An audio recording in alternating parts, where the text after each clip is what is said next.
Hello there and welcome back to BBI Explained by Think Illustrate. At Think Illustrate, our mission is to use illustrations and creative media to help you understand legal and social justice issues. My name is Jackie and I'm glad to have you here.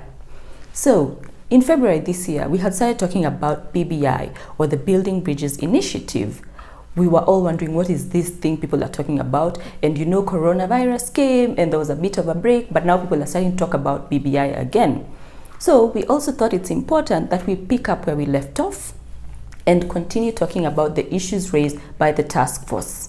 So today we're going to be looking at inclusivity. And if you'd like a recap of what we've done previously, check the link below. You'll find a playlist with all the videos that we made about BBI. Now, on to today's issue. So, for a long time, we defined inclusivity based on ethnicity. Come to wetu wako ndani, then we feel included. But now, to Kenyans, inclusivity means that we don't have a small elite group controlling political power to benefit a few and leaving out the rest. So then the task force asked Kenyans, what essential elements must be present ndio tuseme tuko na true inclusivity? And this is what they gathered. 1. The government appointments must reflect the face of Kenya. 2. All Kenyans have an equal vote. 3. Government decisions are based on transparent debate and participation of the people. 4. Complying with the 2/3 gender rule so that women can participate politically on an even playing field. 5.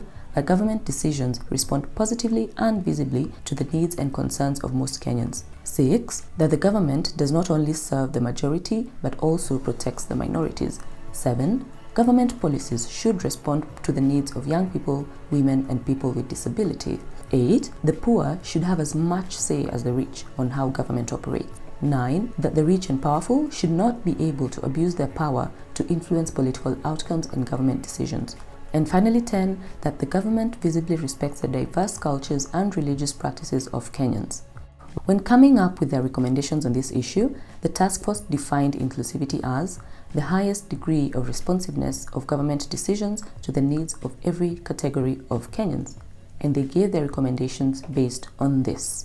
On the political front, every Kenyan vote should have equal power so as to guarantee equality of representation. Economically, government policies should be carried out with equality and equity throughout the country. And on the religious front, Kenyans should be protected from fraud by having a mandatory public register for all religious institutions. An annual audit of their finances should be published where their congregants can access them. And finally, the Muslim community wish to have an appellate court under the Qadhi court system. Culturally, we need to invest in promoting and building trust in indigenous knowledge and technologies. Second recommendation is to ensure the quality and transparency of public participation by establishing the Office of the Public Rapporteur, which keeps their records publicly accessible. Third is ensuring transparency in lobbying by mandating the Office of the Public Rapporteur to record all business lobbyists who seek to interact with offices and individuals to influence legislation, policy, and regulation. Fourth, the marginalized should not marginalize others. Apparently, communities that complain of marginalization at national level have also been accused of marginalizing minorities in their own counties.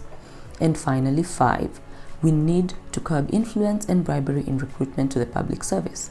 For example, apparently you can't get recruited to the discipline services without giving a bribe first. So the task force says if we outsource this to a private consortium, they will recruit based on merit. As for the Public Service Commission, recruitment should reflect the face of Kenya with qualified candidates. The PSC and counties should also have the power to conduct capacity development to ensure that minorities and marginalized groups also develop relevant skills and qualifications. So that's it for inclusivity. Please feel free to read further. The report is available in PDF form on the BBI Task Force website. Please share your thoughts.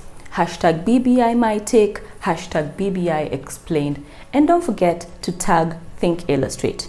Also, stay tuned for the next episode where we'll be looking at our shared prosperity.